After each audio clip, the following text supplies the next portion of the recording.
I came to Ghana to school and I fell in love. So elaborate. People might think there's a boy somewhere. I came to Ghana in 2014, and when I came, I saw the place. I'm like, okay. I came at night, so I saw the place. I'm like, okay. So when we got to my sister's place, there was light. I woke up, there was light. I'm like, what's going on here? Like, there's light. I'm like, okay, won't they take your lights? I fell in love with the country. I mean, there's lights. There are nice people here. It's just, the place is calm. The place is just cool for, like, it's just peaceful. Like, it's everything. It's a place I can actually call home. You understand? Like, I can give my full chest and say, yes, this is my home. Most landlords do not want to give their houses to Nigerians, not foreigners, Nigerians. Because over the years, I needed to ask. I think I asked my former landlord. I was like, oh, why?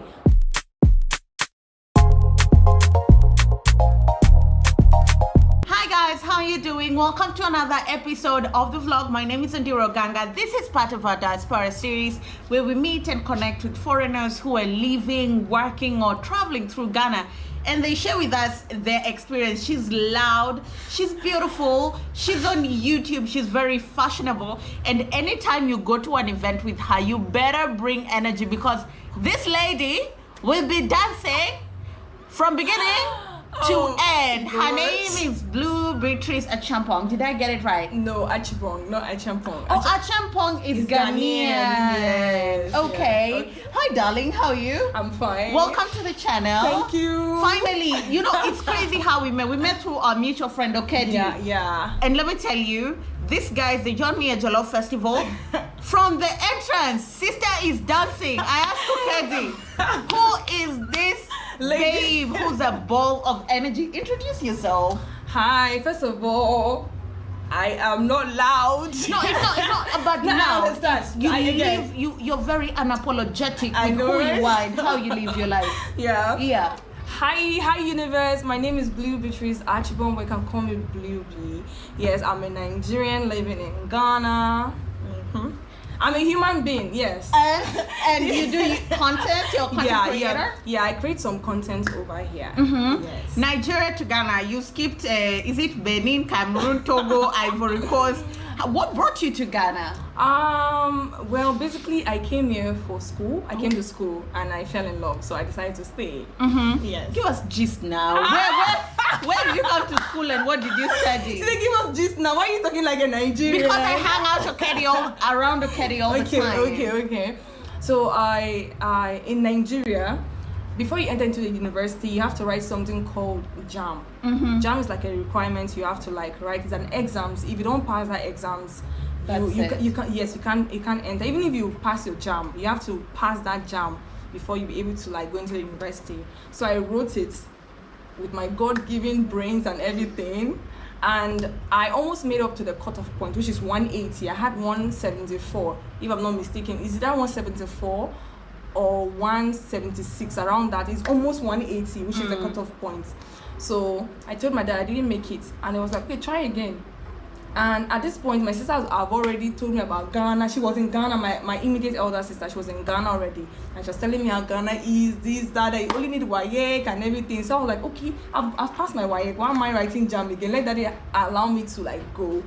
So my dad was like, I should write the JAM again next year. Okay, I'm like, okay. But this next year, I didn't want to write, because I know if I write these exams, I'll pass. I'll pass this exam. But I don't, when you are, I'm not praising myself that I'm good, but then, praise yourself. Oh, no. Praise yourself. No. Humility is so 2022. No. Let me tell you one thing that I learned. As a woman, you learn how to take up space.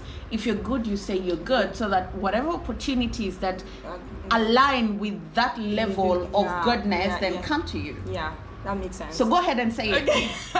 Okay. Hey! Let's leave it here. You know, sometimes people will think you are praising yourself. Yeah. You understand? So I don't want them to perceive it in the wrong way. You understand? But what's wrong? But within me, I know what I know my potentials. I know my Thank you. abilities and everything. Yes. Yeah, because you're the one who's put in the work. Exactly. Yeah. Exactly. So what was I saying? You were telling us that you knew if you write the exam, flying colors. Okay. Yeah. So I knew that if I write this exam, I'm gonna pass. So what I did was that my dad gave me the money to go and register. I took the money. I told myself, these exams, I will not write these exams. Oh. So I took the money. I have to be obedient to my parent. I took the money and I told him I've written I've registered. So okay, when it was time for me to write the exam, I told my sibling, look at, because I didn't want to do it by myself. I told him, look, I don't want to write these exams. Look at, so they knew the thing. I'm not going to write these exams. I want to go and school in Ghana, so I don't want to write. And they were like, you understand? They were like, So I took the money. I didn't write no exams, and I came back. I came back, and I don't know what. So one or two things. The result came out, and it was lesser than what I had the other year. It was even 150 something. So I was very happy. So my dad saw it. He was now very worried. I'm like, why are you worrying yourself? Let me go and school in Ghana. Why are you doing like this now? Hurry up. So he was like, oh, I should not. He didn't want me to go to Ghana. But me, I'm very persistent. I'm very resilient. That's what I'll call myself. I'll describe myself as someone that is very resilient. When I want to do something and I know it is good, I'm going to do it. I don't care what it's going to cost me. I'm going to do it. Even if it costs me my last money, I'm going to do that thing because it's good. So I was doing small business there in Nigeria. Actually, I've hustled in this life. Let me tell you, just take a second and tell us how Nigerians are hustlers. Because Okedi is always telling me these things in private, but people do not know that Nigerians hustle. Like, it's a story I wanted to have like a time to share, but I'll just share tip of it here. Yeah. Like, I've hustled in this life. I have really hustled. Like, my dad is this kind of parent where he doesn't really want his children to be out there working and stuff, doing some kind of business, you understand? Because I feel that he's working, doing federal government work. He doesn't want his children to be seen doing linear jobs and stuff like that. So, and me, I'm someone that I like to have my own money. I like to do my own thing. I have to, my own, like, I want to, like, be able to, like, get things for myself and everything.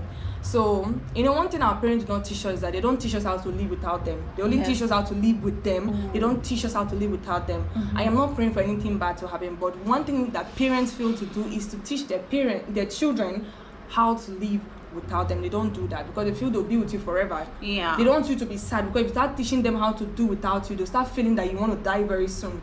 So, I started hustling right in my father's house. My dad will go to work. I'll go buy plantain, pawpaw, and there's how they do it in Nigeria. They do it with sauce, plantain and sauce, yam, plantain, fish and sauce. I'll go buy those things, arrange the things, start selling, and I was making some good sales. Like, I was making money.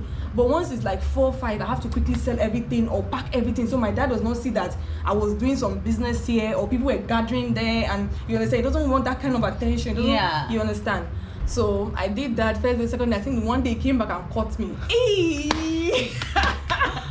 He caught me, and it was some naval officer buying things from me. And one thing about my dad, he's a very protective father, very, very protective. You know, when you have like a lot of girl child, you be very, very serious with them. My dad, I know a thing or two about that. My dad also has girls. Oh, child, you got plenty. So he's very, very careful. You know what men can do or want to do. So he is very, very careful. But one thing I keep telling myself or people is that if someone wants to get spoiled, the person will be spoiled. Absolutely. I schooled in Ghana. He doesn't know what I'm doing. He doesn't know what I'm doing, but do you get? If someone wants to be spoiled, Charlie, that person will be spoiled. Even if you put the person in a rubber bag, in a hole or whatsoever, that child will be spoiled. But I made it a point that, okay, I have undergone this home training and everything. I cannot lose that home training. That is what has kept me even here. I don't have no parents, nobody here. Apart from, though I have a Ghanaian parent, I have like Ghanaian family. Apart from that, I don't have like my biological parents here, but then I'm still kind of focused. I'm still kind of living like I'm living with my dad or my, you understand? Because it's something that they've imbibed in me and all of that. So take us back to, you have now passed JAMB, and it's time for you to come to Ghana to study here. Okay, so it was time for me to, I did not pass the JAMB, and I told my dad I want to go to Ghana. He was like, like I should wait, I should not go right now, maybe I should go next year and everything. Fun fact is that I completed school at a very young age. I think my mates were still in school. I did my WASI in SS1 or 2, like very early. I was done, I made my papers, I did well. So I was at home, I'm like, my mates are in school, like I want to go back to school. So my dad was like, okay, go back to school since you want to go back to school. But literally I'm done with school. But I'm just going to like just warm the seats and everything, but I'm done with school.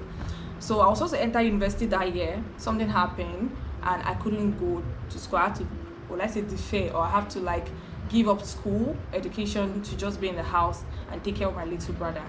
So the next year, my dad was still like, I should stay home. I'm like, I did not go to school last year. This year, you're telling me not to go. What's up? So my elder sister was like, she just took it upon herself, went to the passport office. She got me my passport. We're just getting things ready, like I see we are planning one thing. No money on ground, but then we are preparing and see there's one fat money waiting. So it's crazy, Charlie. Yeah, it's crazy. You see, one thing people don't understand is that when you make the move, the universe will align. So far you've made a move, you understand. It's more like you want to travel outside the country, for example, and you don't have anything. The universe might not really align to that, you understand. But when you have like 60% of what you want to carry you there, I mean, God will make a way. God will align the universe to like come true for you. So we've done the passport, we've done this, we've done that. So it was not late, and I told you I was doing some small business. Apart from the jam and plantain thing I was selling, I was doing I saw recharge card, drinks and stuff. Like I saw things because my mom left that thing behind and I took on the business. I think I'm in the family, I'm that business oriented person. My other siblings are business oriented, but I think mine, I'm the hyper one in business and everything. So I took on the business, I pumped my money inside, I was growing the business and everything. So when I knew I'll be going back to school, I had to like sell off everything, wash everything, clear everything. My dad was like, this girl, she's, parents will be watching you, like this girl. I did everything, cleared everything. Oh, my money was ready. I didn't even know how much it cost me to take me to Ghana, but I had some money. So how much? I don't even remember, but I know I had some money. I told my dad, look I'm ready. I packed my bag, zip. Hey, Charlie. You're ready. Like, take me to Ghana. Charlie, I'm ready to go to Ghana. He was like, He was like, he's not seeing what I'm doing. I've seen that I've packed my things, I've arranged. So he was like, why do I want to go now? I should calm down. So I go in a grand style, go in a bigger way. Why do I want to just go shabby like this? I should just calm down. Like, it broke my heart so much because I know I can't go because my money is not even enough. If I start the trip, I will hang somewhere.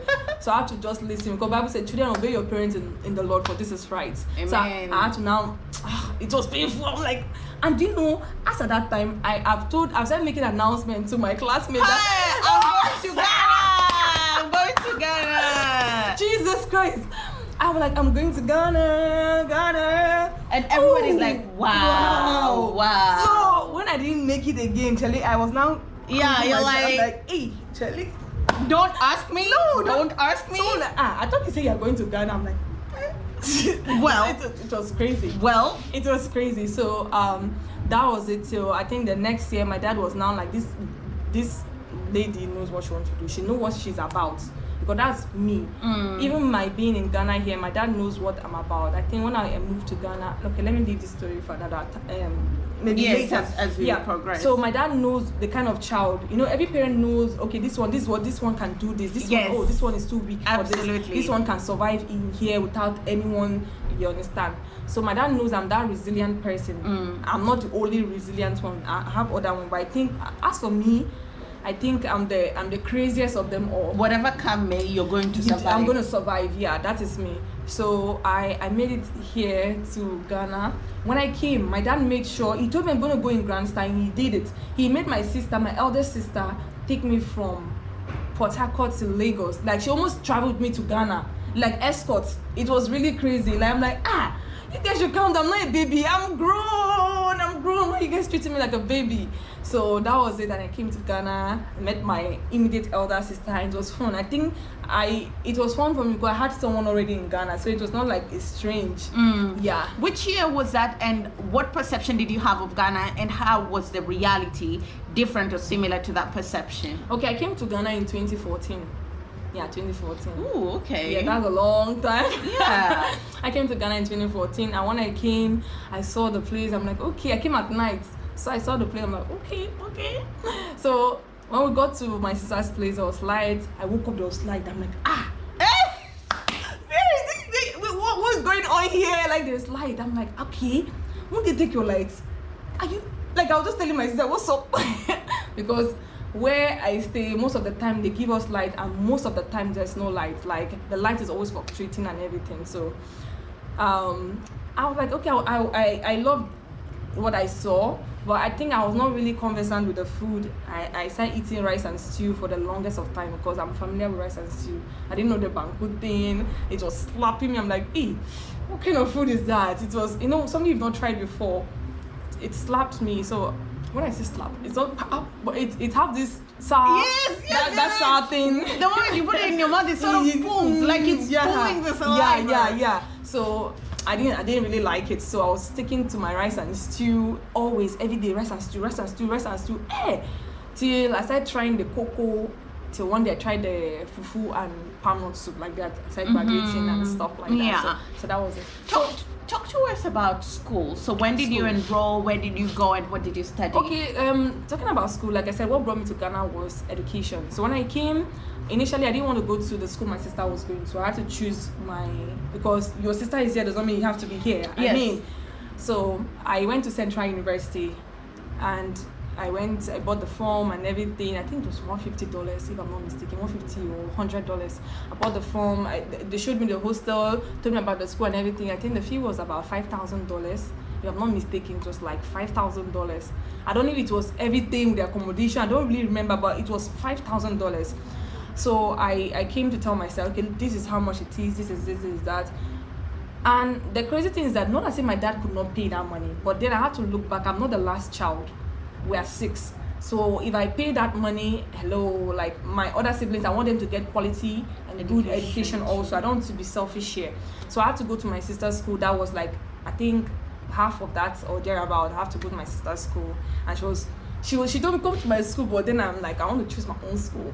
So I went to see the school. I loved it, but just that the money was like, I felt let me just give it up for So she was happy I finally came to a school because it was a Christian university, and I don't know. Yeah. How was the experience studying in Ghana different from Nigeria? Well, I've not gone to the university in Nigeria, but I think I know some one or two about studying in Nigeria. In Nigeria, fun fact about studying in Nigeria is that it depends though. I think if you're going to a public school, it might take like more than the expected year you're supposed to complete school for you to finish. For example, if you're supposed to use 2 years or 4 years to complete one course or to graduate, it's going to take you more than that, because most often there's strike, there is this, there's that, there's so many things going on, and it's going to affect the education system, especially in the government sector. But if it's a private school, you are safe. But public school, like any small thing, if the government is not paying the lecturers, they stop. But the private one, they have to be, it's going. So that's one thing I observed. The strike in Nigeria, but in Ghana, no strike. They tell you 2 years, you're going to be done 2 years. 2 years is 2 years. You understand? Mine was actually 4 years, but I think I used 3.5 years to finish school because I did promotional summer. Whilst others were on vacation, I stood back. I'm like, okay, I want to go back to school. So I studied hard and wrote the exams. And when my mates were back to school, I was finishing. Wow. Yes. Wow. So how was life in Ghana, before we get to the reason why you chose to stay? How was life in Ghana during that 3.5 year period, just in general? Okay, life in Ghana was just, I don't know, it was just school. It wasn't really, okay, it was school and work. Yes. Because I came, like before I came to Ghana, I was a hustler. Like I was doing my own thing, trying to like make ends meet. English is not our first language. English is not our first language. No apologies. Fix your way. Let's continue. Okay, I was trying to make ends meet and all of that. So when I got to Ghana, while I was in school, I was actually working, being an entrepreneur and everything. Sometimes I have to like miss class, tell my course rep or class rep to like sign the attendance for me that I want to go to Accra. I go to Accra to do some modeling gig, go to Accra to do like makeup jobs and stuff like that. So it was just school and work. It was really, really crazy. And as at that time, it wasn't really paying me like it wasn't really paying, but I just wanted to like work, because it was more like I have to depend on my dad to send me money. If he doesn't send me money, I am broke. You understand? At least let me get my own small thing. You get? So the feeling of me having my own thing didn't really start now. It started like long time. Even when I got to school, I still continued in that hustling thing. Yes. So I have a question. Many more years down the line, close to 8 years down the line, what made you want to stay? Like I said, I came to Ghana to school and I fell in love. So Elaborate. People might think there's a boy somewhere I know, right? who's like I ensuring know, right? Bridget Achipong turns into Bridget Achampong. No, that's true. I need to correct that. Fall in love with the country you get. So, Which parts of Ghana did you fall in love with? okay. Basically, I schooled in the eastern region, Kofredia. Yeah. So I fell in love with the country. I mean, there's lights. There are nice people here. It's just, the place is calm. The place is just cool for, like, it's just peaceful. Like, it's everything. It's a place I can actually call home. You understand? Like, I can give my full chest and say, yes, this is my home. Yes. So Do you feel like that about Ghana? yes, I do. Then where does Nigeria fall? Because sometimes it's very conflicting. Okay. My husband is Ghanaian, Oh, and okay. people always like teasing me and saying, "Oh, you're Ghanaian," and I'm like, "Nope, I'm Kenyan. Ghanaian. I like being Kenyan." There's so many parts of Ghana that I like, but I almost feel like if I accept, then it's like the Kenyan in me will have to die. Oh. How have you found that balance where you're still Omo Naija to the core, but you've owned this and it's your home? Okay, so like I said, in terms of peace, tranquility, and all of those things, Ghana is home. But in terms of my accent and my family, Nigeria is home for me. You Okay. understand? Yes. So you can segment. Ghana can be my home courtesy of my husband, and if we have children Yeah, here, yeah. and it's the place that I came of age. Yeah. But Kenya will always be Really like my like ancestral exactly. home, my family Exactly. is there. Okay, honey. So I want us to get to the juicy details. Huh? Don't put me I on know, the spot, no. I know. Like you've always been asked these things, and sometimes people mean it in a shady way, because like you said, the light thing, there's light here, and in Yeah, Nigeria yeah. there's these things that people banter. What are some of those banters that you would hear in Nigeria about Ghana that you came and found they were true or they were false? Okay, so some of the banter was Ghanaian being dark black, like all Ghanaians are black people. But when I came, I saw that some particular segments of Ghanaians are fair. I think the airways, they are fair. You think that these people, they're not Ghanaians, so they are very fair. Yeah, and also when I also came to Ghana, I heard that the Ghanaian stew are quite solid. I'm like, they told me that you have to use something to butcher, to I don't know, break it or what. I'm like,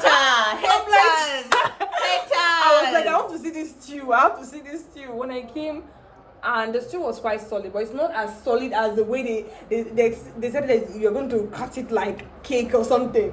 So that was it basically. I think Ghanaian stews are very dry. They don't have watery stew like Nigeria. We have like watery stew, but Ghanaian it's quite solid. They don't put too much water in it. But they give you like small paste, like it's going to be enough for you. So, yeah. What do you love the most about being here? I love the tranquility. I love the peaceful nature of people here, and also I love the fact that there is light. I know that's crazy. It sounds crazy, but then How bad is the light situation in Nigeria? It's I won't say it's not so bad. It's not so bad because in some areas in Nigeria they have lights. You understand? Just that where I am or where I stay, the light is just not stable. You get, so I can't use that to generalize that this is how it is, but most often the light is just on and off. It's so crazy that when I was a child, when they bring light, I'll shout, "Up NEPA!" And now as I'm old like this, I'm still shouting. They bring light today in Nigeria, we're all happy, and it's not supposed to be so. Do you understand? Light should be something like it's always there. You don't need to be excited about it because you are supposed to have light. You understand? So that is it. It's crazy. What would you say are the misconceptions that Nigerians have that Ghanaians have of Nigerians? What are some of the things you've had people say, "Oh, you Nigerians," but you're like, "No, it's not true. You don't know me. You're just assuming from what you've heard." Okay, so some of the assumptions is one. Some, I would say most Ghanaians, they kind of see our guys to be fraudsters. Yeah, and it's really crazy. I mean, you should get to know someone for yourself. Don't, because maybe you've met or you've heard that, okay, this person is a fraudster. You don't need to use that to say that all young Nigerian men living here are fraudsters. Even the young ladies here, some people see them to be prostitutes. and it makes no sense that you can just be judgmental like that. Instead of you getting to know someone for yourself, you just have to now generalize that, oh, all these Nigerian girls here, they're like that. We're not like that. Get to know me. Have you met me before? You've not met me. Have you met the other person? You've not met them. You just heard. You understand? You just heard. And that is not true. It's someone that have not gone to school that can say that. You know, when you've gone to school, you're learning, you know how to generalize things. You understand? It has to be a lot. The quantity has to be a lot for you to now say that, okay, yes, I can vehemently say that this is this. But when you are like out of 10, it's only one. You understand? And now using that one to say that everybody is like that, then that is not, it doesn't make sense. I don't know how you're going to take that, but I didn't mean to I didn't mean to be rude. Yeah, you understand? So I think you should get to know someone for yourself and check. It's more like the housing issues. Most landlords do not want to give their houses to Nigerians, not foreigners, Nigerians. Because over the years, I needed to ask. I think I asked my former landlord, I was like, oh, why? Why is this? And he was like, okay, some Nigerians, when they come, they'll spoil the place, they'll do like this, they'll break something, they'll do like this. And I'm like, oh, that's really bad. You understand? I have to see, it's bad. That action is bad. I didn't just have to cover it up. Oh, they didn't do. No, someone have done something. That action was bad. I don't care if it's a Nigerian or Ghanaian doing it. That action there is bad. Someone spent his money to build a house, put a toilet, put the this in, and you broke it. It is bad. And because you've done this act of doing something bad, it's not going to affect the innocent one. When we'll now come to get a place, people will be like, oh, your brother was here to spoil things for us, so I don't want you. And this thing was crazy because over the years, this housing thing used to affect only the guys. But now, even if you're a lady, you don't care. So far you're a Nigerian, you have Nigerian blood in you. It's crazy. It is really crazy. But I love the fact that some Ghanaians are very open-minded. They still take Nigerians, and I do appreciate those people that have kept an open mind to wanting to experience Nigerians for themselves. Regardless, they've heard that, okay, Nigerians are this, they've done that, this and everything, but still they still keep an open mind and they don't regret doing that. So that's it basically. As we come to our close, what are the highlight moments of you being in Ghana? A lot. Okay, some of it is, okay, I'll just touch a little on my career. I'm a model. So it's me getting an opportunity where I feel that maybe if I was in my country, I might not be able to get such an opportunity, being on music videos. I mean, not just any kind of music videos, music videos of superstar, celebrities and everything. And I'm not just in a hidden location. You could see me. I have screen time. I'm like, oh my god, that's me. I know, right? It's really crazy, and it's not even just one or two. It's more. It's a lot. This year, okay, I said this year, we're in 2023. Okay, not this year. Last year, I did a lot of music videos. It was really, really crazy. I'm like, wow, I didn't expect all of this. So those are the highlights for me, and also getting to reunite with my Ghanaian parents. Oh, that was so cute for me. It was really, really cute. I don't know, I feel so honored and I feel so blessed coming to a country where I do not have any parents here, no sibling, no nothing, and getting to be loved by a family that they call me their own. If I go there, I have a room in the house, it's more like I'm their child. There's nothing, it's just the name is different, you understand? But I see this is beyond, I don't know, it's just beyond anything. This is humanity, you understand? They took off the she's a Nigerian thing, she's a this, she's the, they just love me for who I am, you understand? That's what I'm talking about. Get to know someone for yourself. Don't say, oh, Nigerians are like this, they're like that. If you've not met me, I'm not saying I'm a good person, I'm not saying that I'm the best person, no. I am just saying that people should get to know someone for yourself. With that, you can get to understand someone. Maybe people that did some bad thing, maybe because of some family problem or background or whatsoever that made them do that, does not mean that I am also experiencing the same thing. So one of my advice is that get to know people for themselves and you'll never regret it. Oh, thank you so much. Thank you so much for hanging out with us. Guys, how much fun is she? She's so much fun. We've spoken for so long. You guys know my videos are always 8 minutes, 12 minutes. I know, right? This is gonna be shamelessly 30 minutes. It's gonna be worth but it's gonna be worth it. Yeah. I hope you've enjoyed the conversation. And let me know if you'd like to see more collaborations and more young people, more fun people on the channel. Miss Blue has a YouTube channel. Please go subscribe. I'll attach her details on the description. Go show her some love. No hate, just show her some love. If you know you have an issue with her being Nigerian, please don't go watch her channel. Go watch the people you like. But if you're open to like interacting with a bubbly, fun, loving, amazing lady who travels and just influences and infects you with her energy, then her channel is like, when I grow up, I want to be like her. Really? Like just going to concerts and dancing and taking pictures. I'll also attach her IG. She takes very dope pictures. She knows how to pose. And if you have opportunities, you need a model or you need whatever, she's your plug. Call her. She charges in dollars. Thank you guys for watching. Bye-bye.